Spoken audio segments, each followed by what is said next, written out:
30 তারিখ বিকালে আমি, আমার ছোট ভাই, আমার ওয়াইফ, আমার বাচ্চা এবং আমার হাউস অ্যাসিস্ট্যান্ট সহ আমরা উত্তরা থেকে যাত্রা শুরু করি একটি ব্যক্তিগত কার যোগে কুমিল্লা মনোহরগঞ্জ এরিয়াতে যাই।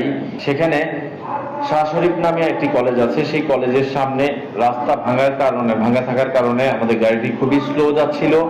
সেই সময়টিতে পিছন থেকে একটি সিএনজি এসে আমাদের গাড়িটিকে ধাক্কা দেয়, সজোরে ধাক্কা দেয় এবং গাড়িটিতে স্ক্র্যাচ করে যায়। এর পরবর্তীতে আমরা তাকে সিগন্যাল দেই, হর্ন দেই, থামানোর চেষ্টা করি, সে না থেমে সিএনজি ড্রাইভার চলে যায়। 500 মিটার দূরে আমার মামা সেখানে উপস্থিত ছিলেন আমাদের জন্য, কারণ পরের দিন ঈদ, আমরা নানার বাড়ির জন্য কিছু গিফট নিয়ে গেছিলাম, সেগুলো মামাকে দিব। তিনি হসপিটালের সামনে অবস্থান করছিলেন। আমার ছোট ভাই আমার মামাকে ফোন করলো যে মামা, আমরা সেখানে আমাদের গাড়িটাতে একটা সিএনজি ধাক্কা দিয়ে চলে গেছে, এটাতে নাম্বার প্লেট নাই, কিন্তু ডান পাশে রেড কালার স্টিকার লাগানো। আমার মামা এক্সাক্ট সেই সিএনজিটাকে এখানে স্টপ করায় হসপিটালের সামনে, যেখানে ঘটনাটা আমাদের উপরে হামলাটা হয়েছে। আমার মামা সিএনজি ড্রাইভারকে জিজ্ঞাসা করে, আমিও 1 মিনিটের মধ্যে ওখানে উপস্থিত হই। আমার মামা জিজ্ঞাসা করার পরে সে অস্বীকার করে। এক পর্যায়ে সিএনজিতে থাকা যাত্রীরা ঘটনাটি স্বীকার করে যে তাদের সিএনজিটা আমার গাড়িতে লেগেছে। পরবর্তীতে আমি একটু তার সাথে সিএনজি ড্রাইভারের সাথে আমার উচ্চবাচ্য হয় এবং আমাদের উচ্চবাচ্যের মাঝখানে যে প্রধান হামলাকারী শামীম নামের ছেলেটি সেখানে দাঁড়ানো, কারণ সে ওইখানে আগে থেকেই দাঁড়ানো ছিল। তার আপন বড় ভাই সেখানে ওই হসপিটালে চিকিৎসা নিচ্ছিল, কারণ তার বড় ভাই তার 2 ঘন্টা আগে এলাকার একটা ব্রিজের উপরে অ্যাক্সিডেন্ট করে তার পায়ে অনেক বড় ধরনের ক্ষত সৃষ্টি হয়। তারা সেখানে চিকিৎসা নিচ্ছিল। শামীম এই ঘটনাটা দেখে আমি যখন যে সিএনজি ড্রাইভারের সাথে আমার বাগবিতণ্ড হচ্ছে, শামীম দূর থেকে এসে আমার 2 শোল্ডারে সজোরে ধাক্কা দেয়। আমি 2-3 স্টেপ পিছিয়ে যাই। সেই মুহূর্তে আমার ছোট ভাই শামীমকে ধাক্কা দেয়। সে তাকে প্রতিরোধ করার চেষ্টা করে। বান্ডেল থাকলে প্রতি সেনমানিতে টাকা বাঁচবে।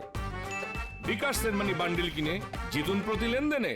এর মধ্যে দ্বিতীয় যে হামলাকারী বিল্লাল হোসেন সেখানে আগমন করে সে সজোরে একটি আওয়াজ করে, আওয়ামী লীগের দোসর ওরে ধর, এই কথাটা বলে তারা দুইজনে আমার ছোট ভাইয়ের উপরে হামলা শুরু করে, কিল ঘুষি লাথি শুরু করে।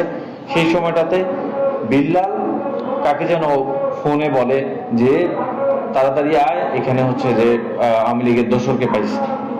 এটা বলে সে ফোন দেওয়ার 1 থেকে 2 মিনিটের মধ্যে 30 থেকে 35টি ছেলে মোটরসাইকেল যোগে 12-13টা মোটরসাইকেল যোগে এখানে এসে হাজির হয়।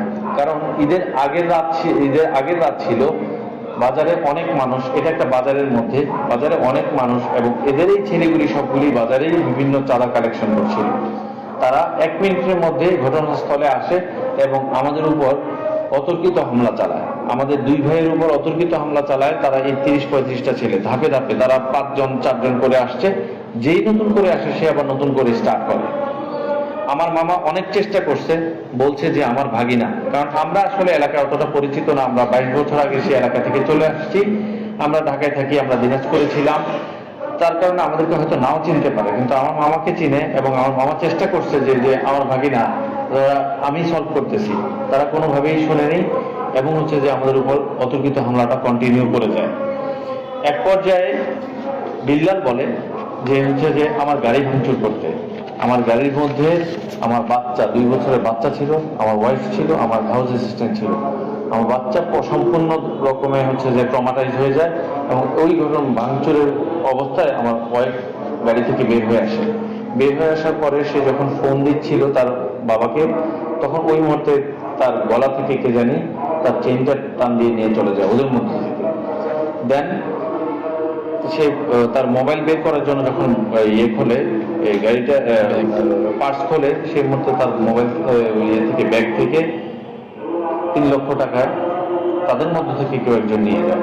আমার ছোট ভাইটাকে মারতে তার গেঞ্জি ছেড়ে ফেলে। তার গেঞ্জির মধ্যে 13,000 টাকা ছিল, সেই টাকাটা তারা নিয়ে যায়। এক পর্যায়ে যখন গাড়ি ভাঙচুর করলো, বিল্লাল বলতেছে যে গাড়িটা আগুন দিয়ে দেয়।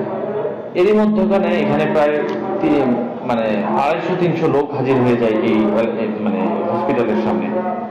কারোর মধ্যে এই সেন্সটুকু নাই যে এটাকে প্রতিরোধ করা দরকার। যখন বলছে গাড়ি পুড়িয়ে ফেলা হোক, তখন তারা হচ্ছে যে এলাকাবাসী তাদেরকে প্রতিরোধ করে আমাদের 2 ভাইকে আমাদের ওই হসপিটালের মধ্যে আমাদেরকে দিয়ে দেয়।